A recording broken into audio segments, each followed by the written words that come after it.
السلام عليكم ومرحبا بكم في فيديو جديد على قناة كويزين ام رؤيا. فيديو اليوم ان شاء الله غادي يكون كامل مكمول على البسيطلات، هكا كيفاش توجديهم مع طريقة الاحتفاظ بهم او الطهي. مهم، فيديو كامل مكمول، غير كملوا معايا وتابعوه حتى الاخر، كله ان شاء الله استفادة. واللي اول مرة كيكتشف القناة كنتمنى كيشترك ويدعمني في القناة ويبارطاجيها مع الاهل والاصدقاء ديالو. ما نطولش عليكم، دوزو مباشره نتعرفوا على طريقه التحضير والمقادير في نفس الوقت.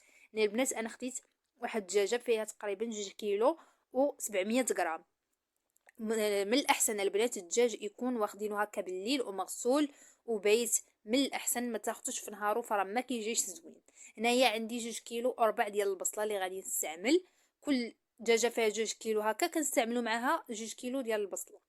هنايا كيف ما تشوفوا نفس المقادير اللي غادي ندير في البسطيله غادي ندير نفسهم في البصله. هنايا خديت معلقه كبيره ديال سكينجبير ضفتها في الدجاج وغادي نضيفها في البصله كذلك. هنا خديت غير واحد راس معلقه ديال البزار لان البزار شويه عندي هنايا حار، فقسمت عليهم هكا كيف ما كتشوفوا بجوج. وغادي نستعمل كذلك هنايا الخرقوم. العطريه بنات كيف ما تشوفوا انا ما كنكثرش منها لانها مطحونه على اليد وباقا جديده فالمذاق ديالها شويه طاغي، ما بغيتش كثر بزاف. الا كانت شويه العطريه عندكم ناقصه الجد فكثروا شويه باش هكا تجي بنينه. هنا كيف ما كتشوفوا ضفت التوابل ديال البسطيله اللي كتكون هكا ديال الدجاج كيف ما شفتوا. وغنضيف القليل من الملحه، ما غاديش نكثر لان الدجاج مغسول مزيان بالملحه والحامض.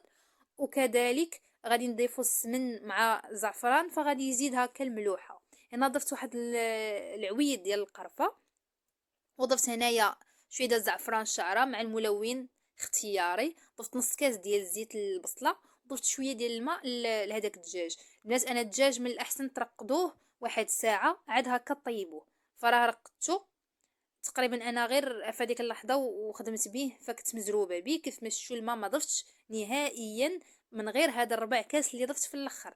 ما تضيفوش الماء بزاف، راه غادي يبقى لكم في الاخر ويعذبكم وما غاديش ينشف لكم الدجاج بسرعه. يعني خليو غير شويه ديال الماء فراه البصله كتطلق الماء ديالها. كيف ما شفتوا انا ضفت معلقه ديال السمن وغادي نغطي على هذا الدجاج ونخليه يطيب على خاطر خاطره. وغادي نرجو هنايا اللوز. بالنسبه للوز هنايا خديت نص كيلو ديال اللوز غسلته مزيان. غنوريكم البنات الطريقه اللي كنستعمل، فراه دغيا كيوجد ما كياخذش وقت كبير.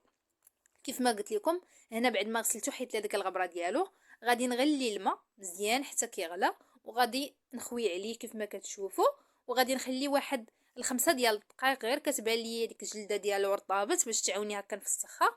وصافي غادي نصفي وغادي نديرو في هاد الساشيه ديال الثوب اللي كنستعملو. وغادي نعاودو في واحد البلاستيك ديال الميكا باش هكا تشد لينا هذيك السخونيه وما يبردش لينا. كيف ما كتشوفوا هكا كنبدا يتفسخ بكل سهوله. كنبدا ندي فيه هكا ونجيب فيه على البوطاجي فراه دغيا كيتفسخ. كيف ما كتشوفوا هذه الطريقه اللي كنستعمل في اللوز ديما دغيا كيتفسخ معايا ما كياخذش الوقت. نرجعوا للدجاج بعد ما طاب كيف ما كتشوفوا. غادي نحيدو ونرد هذيك البصله نخليها حتى هي حتى كتضغمر بخاطر خاطرها. المهم نصفيو الدجاج نحيدوه ونردوا الباقي يبقى هكا شي طريفات ولا. المهم نقيوه مزيان من ديك البصله. كاين اللي غيبغي يدير الدجاج حتى يطيب ويحيدو عاد يدير البصله فممكن. بما ان بسيطلات صغار ما كيحتاجوش بزاف ديال الدجاج فهذه هي الطريقه اللي كندير انا. كيف ما كتشوفوا درت تقريبا واحد المعلقه تكون كبيره ما عمرش مزيان ديال القرفه. وغادي نرد البصله غنرد الكوكوط عفوا فوق البوطه وانا مع التحريك كيف ما كتشوفوا باش هكا ما تحرقش ما تغفلوش عليها. فهاد الاثناء هذه كيف ما كتشوفوا اللوز راه حتى يتقلى. وغادي نرجعوا للبصله وحنا مازال كنحركو كتبان ليا قربات كتنشف. كنضيف لها واحد نص كاس هكا ديال السكر والحلاوه كتبقى على حسب الرغبه.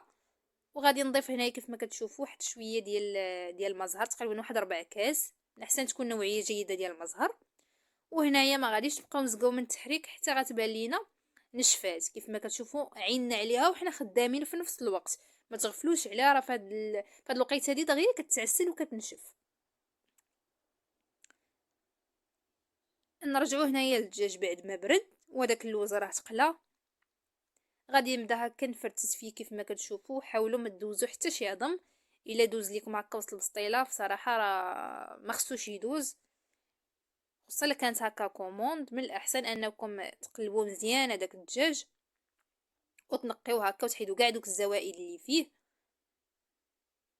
صافي. وغادي نرجعو هنايا بعد ما كملناه لهداك اللوز، غادي نقسمو على جوج. ضفت هنايا واحد نص كاس ما كاملش ديال السكر كلاصي، مع واحد المعلقه صغيره ديال القرفه، مع واحد الساشي ديال الزهر.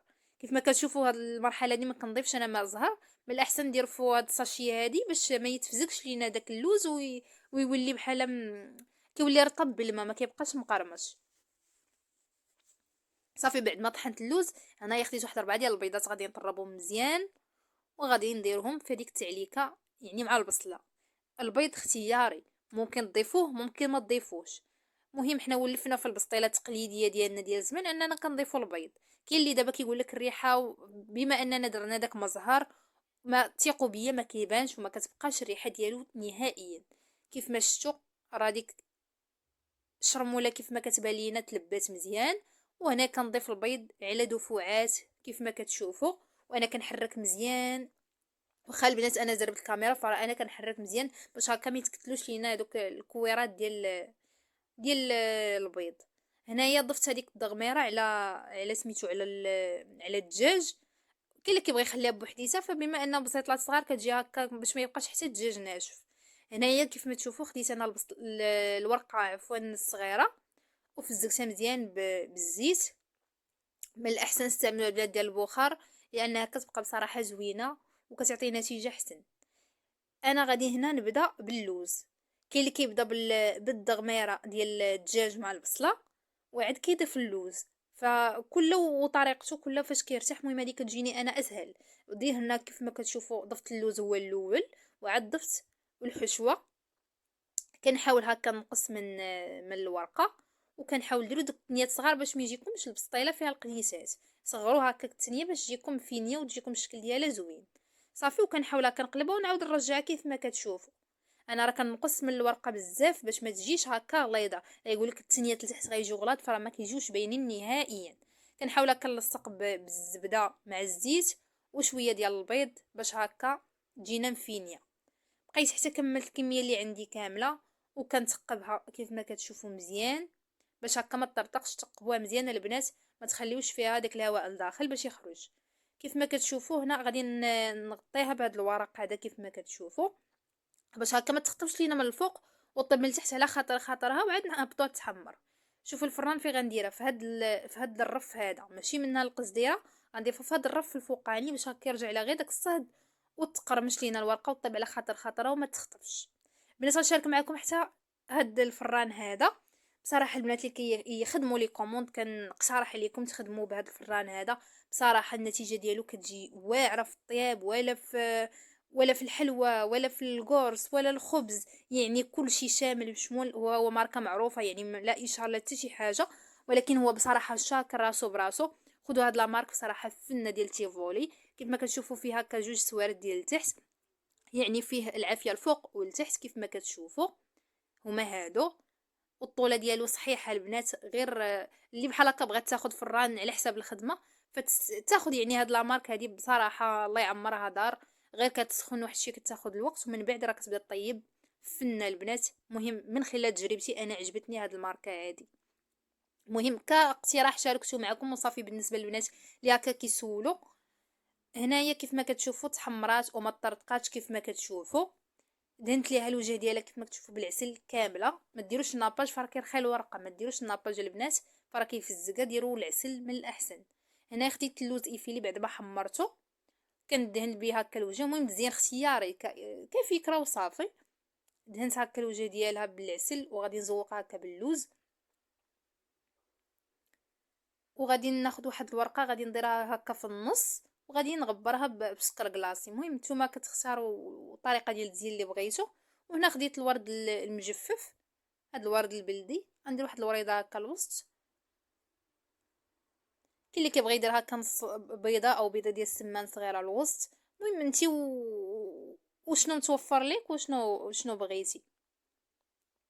صافي غادي نكمل بنفس الطريقه حتى غادي نسالي الكميه اللي عندي كامله.